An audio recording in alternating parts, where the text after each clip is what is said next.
তো গাইস কি খবর, বহুত দিন পরে যাইতেছি অল্প চাচার বাড়ি। তো গ্রামে একটা চাচার বাড়ি আছে, তো আমি ওনে মাঝে সময় যাই থাকি, কিন্তু ব্লগ বানাই না। তো আজকে ভাবলাম যে একটা ব্লগ বানাই। চাচার বাড়িটা হলো একদম মানে গ্রামে যাইতে লাগে। তো যাওয়ার টাইমে ক্ষেতের মাঝখান যাওয়া লাগে। তো আমার তো জানেনই গাইস, আমার ক্ষেত, নদী, গ্রাম এই বস্তুগুলো আমার বহুত ভালো লাগে। তার জন্য স্পেশালি আমার জন্য এনে মানে ভাল লাগার জায়গা, তো ভাল লাগার বস্তুগুলো আমি সবসময় রেকর্ড করে রাখবার চাই। তার জন্য আজকে ভাবলাম একটা ব্লগ বানাই, ঠিক আছে। আর আমার সবচেয়ে ফেভারিট জায়গা হলো এই জায়গাটা, আমি জেনে যাইতেছি আজকে চাচার বাড়ি। তো গাইস দেখো ব্লগটা ভাল লাগবো। দেখো কি সুন্দর করে ধান কাটে নিয়ে, সরি ধান না, ঘাস হবো, গাই গরুর ঘাস কাটে নিয়ে বাড়তে যেতেছে। তো গাইস আমি একটা বস্তু নোটিস করি সব টাইমে, যে একটা গৃহস্থ যতটুকু ছাড় দিয়ে দেখো ক্ষেত গুন্ডা কত মানে মেহনত করে এই ক্ষেত গুন্ডা বানাইছে। হ্যাঁ, তো তোমরা একটা বস্তু ভাবো না, আমি জানি না, কিন্তু আমি বস্তুটা ভাবি যে যতটুকু মেহনত এই ক্ষেতের গৃহস্থরা করে অতটুকু কিন্তু ওরা বিনিময়ে মূল্যটা পায় না। মানে সিধা কথা কবে গেলে যে পারিশ্রমিক যেটা মূল্য, ওই মূল্যটা কিন্তু পায় না। হ্যাঁ, একটা গাছ মাটির তল থেকে, মাটির তল কি যখন একটা বিচি একটা গাড়ে তখন থেকে শুরু করে বিচিটা গাড়ার যেটা প্রসেসিং, ওটা তো আছেই একদম লাস্ট মোমেন্ট ধরে গাছের ফলটা একদম বাজার তৈরি যে পাইতে যতটুকু পরিশ্রম হয়। আর এরা কি করে, তার মানে এরা কষ্টটা নিজের শরীরের উপর দিয়ে নেয়, ঠিক আছে।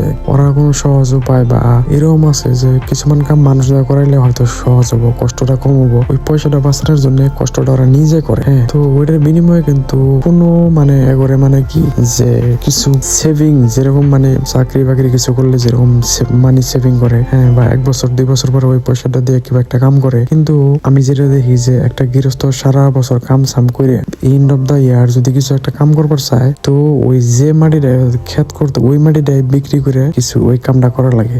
রাস্তায় যদি সবজি ঠেলা দেখে ডিসরেসপেক্টের মানে সম্মুখীন যা এরাই হয়। মানে সব জায়গাতে এরা মানে খবর গেলে নির্যাতন, যেরকম নাকি ব্যাংকে গেলে লাইন ধরা লাগে, যে কোনো একটা কাম করবে গেলে লাইন ধরা লাগে। বার্গেনিং এর তো কথাই নেই। যদি 1 কেজি আলু কিনে 20 টাকা দেয়, আর ওই আলুটাই রেস্টুরেন্টে যে ভাইজা ফ্রেঞ্চ ফ্রাইজ বানাই দিব 80 টাকা প্লেট। জাস্ট 2টা আলু দিয়ে 1 প্লেট ফ্রেঞ্চ ফ্রাইজ বানাই দিব 80 টাকা প্লেট। আর 1 কেজি আলু কিনবো 20 টাকা দেয়, ওইটা নিয়ে মানে বহুত টাইম বার্গেনিং করে 2-4 টাকা কমাবো, 5 টাকা কমাবো, মানে এই কন্ডিশন আর কি। গাইস আসলে কি যারা গৃহস্থ মানুষ ওরা মানে কি ক্ষেতের প্রতি একটা মায়া হয়ে যায়, তার জন্য ক্ষেত করা বাদ দিবার পারে না। তো যাওয়ার টাইমে দেখি রাস্তার মধ্যে মানে 2টা পোলানে ফটো উঠতেছে, আর একটা বাইক খারাপ করে দিয়ে দিছে। মানে বাইকটা হলো স্প্লেন্ডার বাইক, কিন্তু মডিফাই করছে মানে কারণ স্পেশাল রিলস দেখে না, আর অন্য প্লাবান দেখে টাউনে যায় যে মানে গাড়ি মডিফাই করে সাইলেন্সার লাগায়। কিন্তু প্লান তো ওরকম মানে টাকা পয়সা নাই যে, তো মানে কি ওরা নিজেই মডিফাই করে নিচ্ছে, সাইলেন্সারটা কাইটে মডিফাই করছে। তো আমি গাড়ি দেখলাম চালাইলাম অল্প, মানে ভালো লাগছে আর কি, যে মানে টাকা পয়সা ইনভেস্ট ছাড়াই আর কি শখ পুরা করছে আর কি।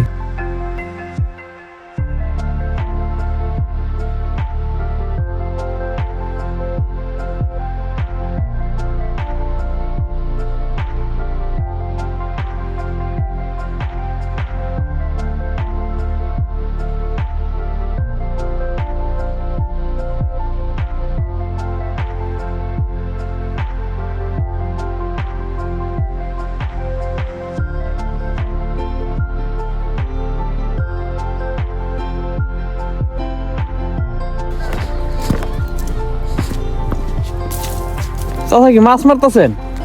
না, তাহলে ও জাল পাতলেন? এত পানির মধ্যে জাল কিভাবে পাতলেন চাচা?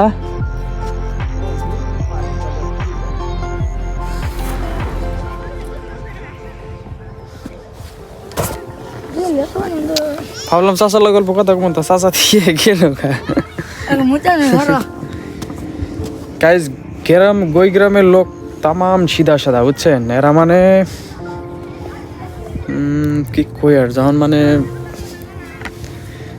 ওরা পেঁয়াজ গুছ অল্প ভালো পায় না। আমি যে বগলে এলাম দিশা পাইছি যে আমি হয়তো কথা সাথে কমু কিবা, তার জন্য আগে এই সাইড, বুঝছেন। এরা মানে একদম সিধা সাদা, নিজে কামাই করে, নিজে খায়, যা উপার্জন করে অল্প স্বল্প খায়, চলে, ফুর্তির থাকে, মানে কোনো ঝামেলা গেছালে নাই। আমার এমনি ক্যামেরা দেখছে সিধা, তো ভাবছে যে আমি কিবা না কিবা কথা কমু, তার জন্য আগে গেল। গাইস ভিউটা বহুতই মজার, আমরা অল্প টাইম ফটোশুট করলাম। তো স্বাস্থ্যকে বাইরে পাইছি, বাইরে পাইয়া নিয়ে দেখি বড়ই গাছ হয়েছে উঠানের মধ্যে, সেটা একবারে পাকলে পরে আইয়া খান রাখবো। কিন্তু বড়িটা পাহে নাই, একদম বড়িয়া বড়ি গাছ। অল্প একটা ট্রাই করে দেখলাম যে পাহে নাই, কাঁচাই রয়েছে। তেমন আর কয়দিন লাগবে, বেশি দিন না। দিন পরে খেজুরের রস।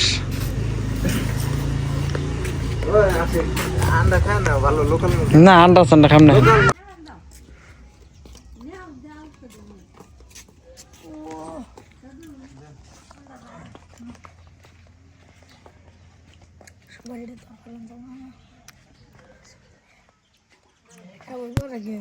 কিনা কিনে আনছ?